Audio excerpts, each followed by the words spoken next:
chers téléspectateurs de Canasec Gospel TV, auditeurs de la Radio Libération, la 98.6 FM. Chers internautes, c'est toujours un plaisir de vous retrouver tous les jours dans le cadre de votre émission de méditation quotidienne Eau de vie. Eau de vie dont est votre émission de rencontre journalière avec la source de votre création, le Tout-Puissant, le Roi des Rois, tiré donc du livre de méditation tout droit du ciel. Eau vive vous apporte la méditation au quotidien afin de vous permettre de rester connecté à la source de votre création. Le livret de méditation de ce mois porte sur libération de mon destin. Il faut rappeler que tout droit du ciel est un label qui a été pensé, élaboré par le Saint-Esprit au travers de son nom, le prophète Samuel Onsi, pour l'édification du corps du Christ.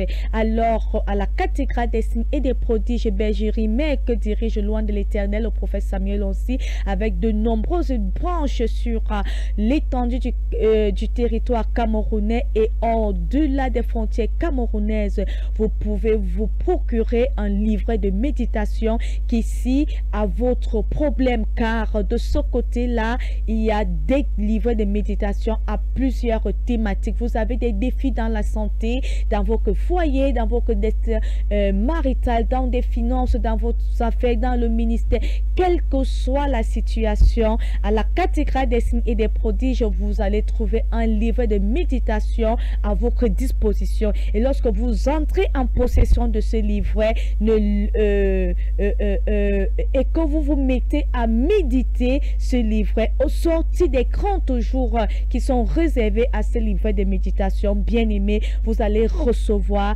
la réponse à votre problème. Alors écrivez-nous, envoyez-nous des SMS ou messages WhatsApp ou encore appelez-nous au plus 237 690 48 65 20 pour entrer en possession du livret de méditation de ce mois, ou encore un autre livret qui ici à votre problème par support numérique ou encore support physique moyennant la somme de 1000 francs CFA seulement.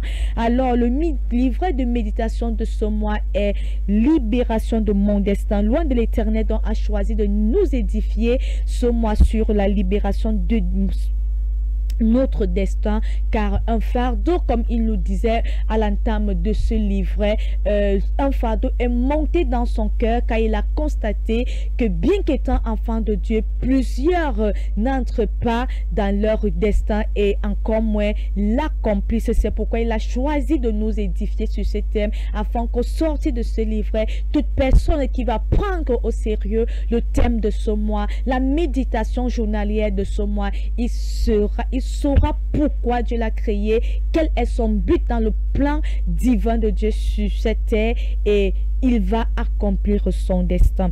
Et le thème de ce jour est le destin spirituel surpasse le destin physique. Le destin spirituel surpasse le destin naturel, tiré dans du livre des Psaumes 16 au verset 6. Il est écrit: un héritage délicieux mais déchu, une belle possession mais accordée. Message: tout le monde a deux destins, dit le prophète Samuel Onsi, un destin naturel et un destin spirituel. Ton destin naturel découle de ton lieu de naissance, ta famille. Il s'agit de ton destin physique. En d'autres termes, là où tu es né, là où tu vis. Un enfant qui naît et vit aux États-Unis aura forcément un destin différent de celui qui naît et vit en Afrique. Celui qui est en Afrique aura un destin physique plus difficile que celui qui vit en Amérique ou encore en Europe. Beaucoup de personnes vivent et meurent en étant liées par leur destin naturel. Le destin naturel dit par exemple que si ton père est pauvre, tu finiras par être pauvre. Et c'est généralement le cas. Nous voyons les familles dans lesquelles de génération en génération, les gens sont des pousseurs. Le destin naturel dit que si tu es né aux États-Unis, tu es chanceux. Si tu es né en Afrique, tu vas souffrir. Certaines personnes se demandent pourquoi elles sont nées dans des familles aussi pauvres. Pourquoi sont-elles nées dans des familles dans lesquelles personne ne peut les aider? Se poser ce genre de questions ne sert à rien, nous dit le prophète Samuel Lonsi. Il s'agit d'un destin naturel. À votre avis, pourquoi Franck Biya est riche? Il est riche parce que son père est riche. C'est un destin naturel. Il est l'enfant du président de la République du Cameroun. Mais il y a un destin qui surpasse ce destin naturel. Il s'agit du destin spirituel. Tu ne choisis pas ton destin naturel, mais tu peux influencer ton destin spirituel. J'ai décidé de ne pas envier ceux qui ont les destins naturels. J'ai décidé de travailler mon destin spirituel, dit le prophète Samuel Lonsi. Avant, lorsque je voyais un homme blanc, je me disais que cet homme est chanceux. Il est né dans un bon pays, dans une bonne race. Il n'est pas né dans un pays comme le Cameroun. Par la grâce de Dieu, ma révélation a changé. Je n'en vis plus l'homme blanc. Il est écrit dans notre verset du jour, un héritage délicieux m'est échu, une belle possession m'est accordée. Tu peux décider de vivre par ton destin naturel comme tu peux faire le choix de poursuivre ton destin spirituel. Par la grâce de Dieu, j'ai connu les deux côtés, dit le prophète Samuel Lonsi.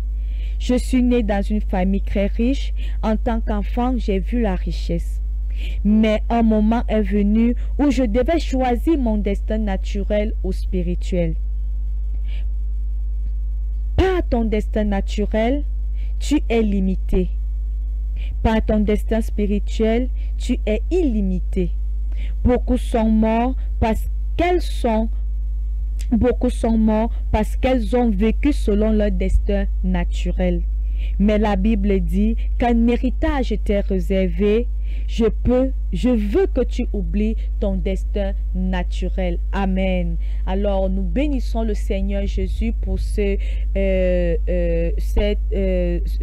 portion d'enseignement très édifiante de la part du prophète Samuel Lonsi qui nous exhorte à embrasser le destin spirituel au détriment du destin naturel.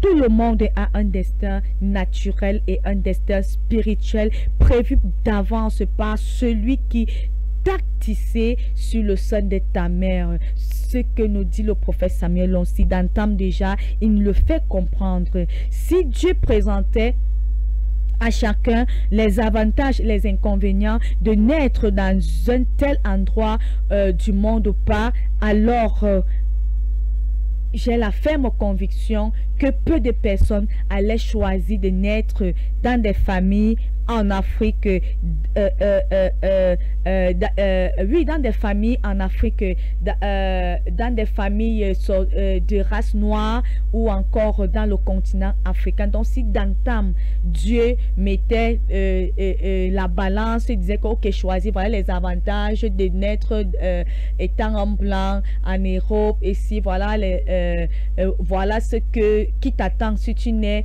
en Afrique. Donc, je crois que tout le monde, ou 99% des personnes, allaient choisir de naître étant des blancs ou dans des continents développés. Mais la bonne nouvelle est que le destin spirituel, comme nous le dit le prophète Samuel ici, aujourd'hui, dans la méditation de ce jour, surpasse ce destin naturel qui t'a été donné, car tu n'as pas choisi de naître dans une ville, dans un pays, dans une famille. Non, cela t'a été imposé. Tu y es, mais le prophète Samuel Lonsi te fait comprendre aujourd'hui que le destin spirituel surpasse ce destin naturel, car ce destin spirituel vient mettre mettre l'équilibre en fait. Ça fait mettre l'équilibre. Ça met tout le monde au même pied d'égalité. Le destin spirituel te confère à chacun un destin délicieux. Il accorde à chacun une belle possession, comme nous le dit le psaume 16 au verset 6. Si tu embrasses le destin spirituel, il y a déjà un héritage divin qui t'est donné par celui qui t'a créé. Le prophète Samuel nous fait savoir également que maintenant, c'est parce que si beaucoup de personnes sont dans cette situation, n'arrivent pas à voir le bout du chemin, ils sont bloqués, ils se sentent liés, c'est parce qu'ils ont choisi d'accorder, de donner du crédit à leur destin naturel au détriment du destin spirituel. Ils ont choisi de croire à ce que leur destin naturel leur dit que de croire à ce que le destin spirituel leur dit. Ils s'attachent sur le physique, sur ce qu'ils voient avec leurs yeux physiques, que de croire à celui qui les a créés, que de croire au cahier de bord, au manuel de leur création, à la notice qui explique en fait pourquoi ils sont nés et ce qui est l'héritage en fait, et de croire à l'héritage que Dieu, le Dieu de leur création, celui qui les a créés, a mis à leur possession. Dans le jour 4 de ce dévotionnel, le prophète Samuel nous enseignait de croire à l'avenir, d'oublier le présent. Et d'entendre, il nous faisait savoir que le prophète Samuel, que le destin n'est pas ton passé, n'est pas ton présent, mais ton destin est l'avenir. Ce que Dieu a préparé d'avance pour toi. Ce que Dieu voit ce que Dieu voyait lorsqu'il t'a créé. C'est ça en fait. Et d'avoir foi en cela. Ton existence peut-être aujourd'hui te fait croire que dans ta famille, on ne se marie pas. C'est ça que ton destin naturel te dit.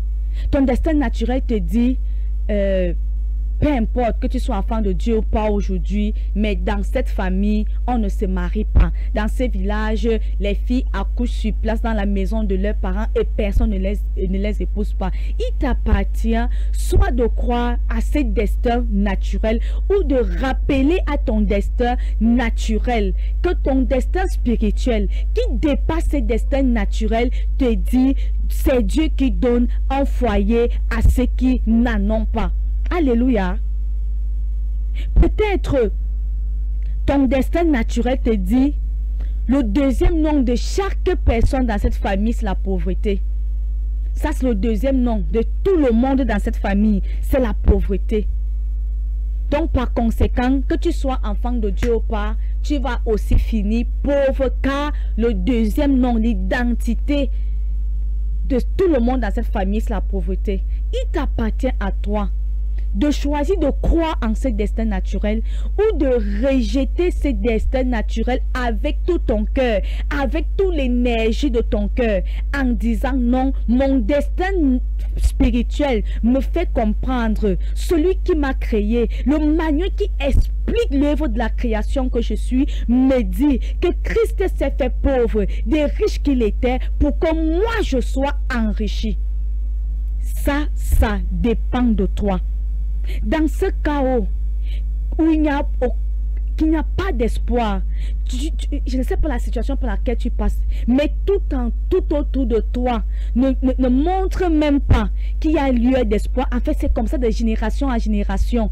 Pour vous, il n'y a que la douleur, il n'y a que l'amertume, il n'y a rien de... On n'arrive pas à sourire dans cette famille. On n'arrive pas, il n'y a même pas lieu d'espoir à l'horizon, il n'y a rien qui prévoit même que dans 10 ans, peut-être qu'il y aura un petit truc qui va se passer. Non. Il t'appartient à toi, soit de croire en ce destin naturel qui veut te dire que de génération en génération, là non, il n'y a pas d'espoir, ça a toujours été comme ça ne changera pas. Ou à toi de croire au manuel de ta création, ou à toi de dire à ton destin, il t'appartient de te focaliser en fait sur ton destin spirituel et de rappeler à ce destin naturel que celui qui t'a créé a dit dans le manuel qui explique ta vie, qui explique ce que tu es, ce que tu dois devenir, que lui, celui-là qui t'a créé, le Tout-Puissant, il dit dans sa parole qu'il va te soutenir, peu importe la situation. Et tu commences à confesser cette vérité avec assurance, avec ardeur, que tu peux sortir de ce chaos familial, parce que tu crois à ton destin spirituel, parce que tu as refusé de t'arrêter où tes ancêtres, tes parents, tout le monde de ta famille est resté sur le destin naturel, parce que toi tu as embrassé le destin spirituel. La situation sera différente. Celui qui t'a créé va te sortir de ce chaos, car il dit dans sa parole, dans Ésaïe 46, du verset 3 à 6 à 4 temps pour moi, il dit qui t'a pris en charge dès ton origine. Il t'a porté dès ta naissance. Jusqu'à ta vieillesse, il sera le même. Jusqu'à ta vieillesse, il va te soutenir. Il l'a fait. Il va encore te porter. Il va te soutenir. Il va te délivrer. Alors tu te places sur cette vérité et tu dis non, ce chaos n'est pas mon partage. Celui-là qui m'a créé, parce que je crois en ce qu'il me dit, parce que je crois en ce qu'il dit dans le manuel qui explique ma création. Il va me sortir de ce chaos. Il va me soutenir. De la même manière, s'il fallait mourir, il serait mort depuis. Depuis mon origine, il m'a soutenu. Depuis ma naissance, il m'a porté. Je suis encore vivant malgré ce chaos. Ça veut dire que si je crois en ce destin spirituel, parce que j'ai choisi de croire en ce destin spirituel, il va me délivrer de ce chaos conformément à sa parole. Alléluia. Et comme j'aime bien donner des petits témoignages dans le cadre de cette émission, ça me fait, quand je méditais encore dans la nuit aux environs de 3 heures du matin, je me suis dit, oh, si j'aurais su, j'aurais appelé vraiment ces bien-aimés pour qu'ils puissent être sur ce plateau et partager cette séquence, parce que ça scie vraiment avec le thème de ce jour. Le destin spirituel dépasse le destin naturel. Le bien-aimé, en fait, c'est le frère Eric. C'est une âme, parce que je suis faiseur de disciples à la cathédrale des signes des prodiges par la grâce de Dieu, et c'est une âme qui m'avait été confiée. Alors dans son témoignage, lorsque il a cru en fait à son destin naturel, et dans son témoignage, lorsqu'il partageait son témoignage, il nous disait dans sa famille, dans son village, en fait c'est même pas la famille, dans tout un village. Donc depuis la création de ces villages, depuis que ces villages existent, je ne sais pas depuis combien d'années, mais depuis que ces villages existent, personne n'a jamais travaillé dans la République, personne n'a jamais été fonctionnaire. Personne n'allait nulle part. Tout le monde tournait. Ils se mariaient entre eux. Là, ça n'allait jamais nulle part. Autre, tu pars dans le village voisin. Mais lorsqu'il a connu Dieu, il est arrivé à la cathédrale des signes et des prodiges. Il a commencé à suivre les enseignements. Il a commencé à suivre les enseignements. Le père qui l'enseignait, il était tellement stable. Ce bien-aimé était là chaque dimanche, jusqu'aujourd'hui encore. Il fait toujours le deuxième culte. Chaque jeudi, il est là. Il venait vendre les vivres à Yaoundé. C'est comme ça qu'il a rencontré un bien-aimé, qu'il a prêché l'évangile. Il a cru, il a commencé à faire, parce qu'il faisait des chants au village. De temps en temps, il faisait, il revenait, il venait, mais il se rassurait de faire les va-et-vient et d'être dans la présence de Dieu. Bien-aimé. Ce bien-aimé dit, il a laissé ses études au niveau de Angoïkele. Ça faisait 9 ans. Parce que son père était mort, sa mère était morte, l'oncle qui pouvait même le soutenir était mort. Il était la risée de tout un village. Ah, tu disais que tu fréquentes. Où sont ces études aujourd'hui? Tu voulais dire que tu es différent. Tu voulais montrer que tu ne serais pas la même, que l'histoire ne va pas te répéter avec toi. Où en es-tu aujourd'hui? Est-ce qu'il a même fréquenté? Vous avez même su qu'il a même eu le bac, la vraie. Donc il est devenu la risée de tout un village. Il s'est trouvé une petite femme. Il a commencé à faire des chants. Ils ont des enfants et tout. Mais quand il croit à l'évangile, comme je disais, il a commencé à être stable. Au fur et à mesure que le prophète prêchait chaque dimanche qu'il était là, où le prophète expliquerait son destin spirituel, où le prophète le renvoyait au manuel de sa création, à celui qui l'a destiné. Il a commencé à abandonner peu à peu, peu à peu, ses destins naturels. Il l'expliquait dans son témoignage. Pendant qu'un jour il dormait, il a suivi une voix qui lui disait « Rentre à l'école, Eric ». Après 9 ans, ce bien-aimé a réveillé sa femme. Il a dit, celui qui m'a créé, Dieu me demande de rentrer à l'école. Sa femme a dit, ah, après 9 ans, quoi? Qu'est-ce que tu veux? Il a dit que non. Je choisis de croire. Celui qui m'enseigne chaque dimanche me dit, il me dit que Dieu me dit que, alors je rentre à l'école. Et s'il vous plaît, bien aimé, il ne faisait pas maths, il ne faisait pas histoire, il ne faisait pas, je ne faisais même pas le français. Il faisait allemand. Après 9 ans, une langue étrangère que tu as commencé à étudier seulement en 4e. Nous savons le système au Cameroun. Il est rentré en Guayaquil, retrouver son matricule, recommencer ses études où il les a laissées après 9 ans.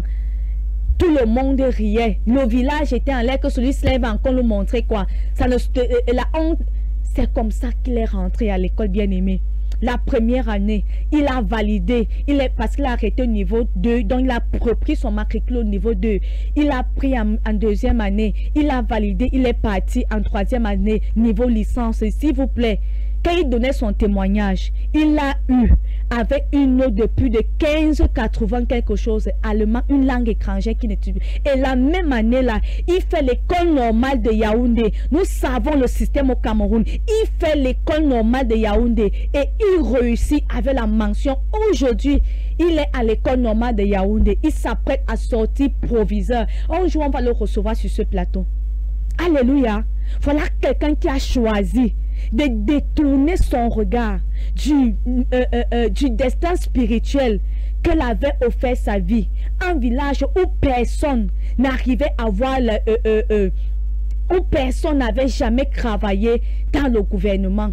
Pour la première fois de cette histoire, il sera le tout premier fonctionnaire de ce village. Alléluia. Et ça, c'est ce que Dieu est capable de faire lorsque tu détournes ton regard du destin naturel que t'a imposé la vie et tu embrasses le destin spirituel que Dieu t'a donné. Ce destin qui te réserve un héritage délicieux. Ce destin qui te réserve une belle possession. Oui, il a cru et il est en train d'entrer, en train de recevoir. Et son histoire n'est pas terminée là. Qui sait jusqu'où Dieu va l'amener? Alléluia. Et pour reprendre ses propres mots lorsqu'il donnait son témoignage, il est devenu l'étoile polaire de son village. Ça, c'est ce que le destin spirituel est capable de faire lorsqu'on l'embrasse. Et je vous exhorte à embrasser ce destin spirituel. Voici quelques sujets de prière que le prophète Samuel Lonsi nous a donnés aujourd'hui. Au nom puissant de Jésus, je refuse de mourir étant lié à mon destin naturel. Oui, bien-aimé, refuse de mourir étant lié par ton destin naturel. Au nom puissant de Jésus. Oh Dieu, j'ai fait le choix de poursuivre mon destin spirituel. Oui, bien-aimé, la sagesse est de prendre la résolution à partir de ce mois de suivre le destin spirituel afin de vivre une vie épanouie sur la terre. Oh Dieu, je rends grâce car le destin spirituel, car avec le destin spirituel, je suis illimité. Oui, bien-aimé, avec le destin spirituel, tu es illimité, car Dieu n'est pas limité. Et parce que Dieu n'est pas limité, alors toi non plus, tu ne seras limité si tu embrasses le destin spirituel. Et je prie fortement sous le manteau de mon Père, le prophète Samuel aussi, pendant que tu t'engages à méditer encore ce livret de méditation tout au long de ce mois, tu entres en possession de ton destin spirituel. Tu reçois la libération de ton destin spirituel en ce mois, au nom puissant de Jésus. C'est ici donc que s'achève au vivre de ce jour. Merci de nous avoir écoutés. Continuez à nous envoyer vos commentaires au plus 237 6 90 48 65 20. Envoyez-nous un sujet de prière si vous avez une préoccupation afin que nous puissions placer ce sujet de prière sur l'autel de prière de loin de l'Éternel, le prophète Samuel aussi. Abonnez-vous à cette chaîne pour plus de méditation. Commandez votre exemplaire au même numéro et vous serez richement bénis au sorti de la méditation de ce livret de méditation. Je suis Rose Déborah. On se dit à demain pour une autre coupe d'eau vive. D'ici là, restez bénis. Shalom, shalom.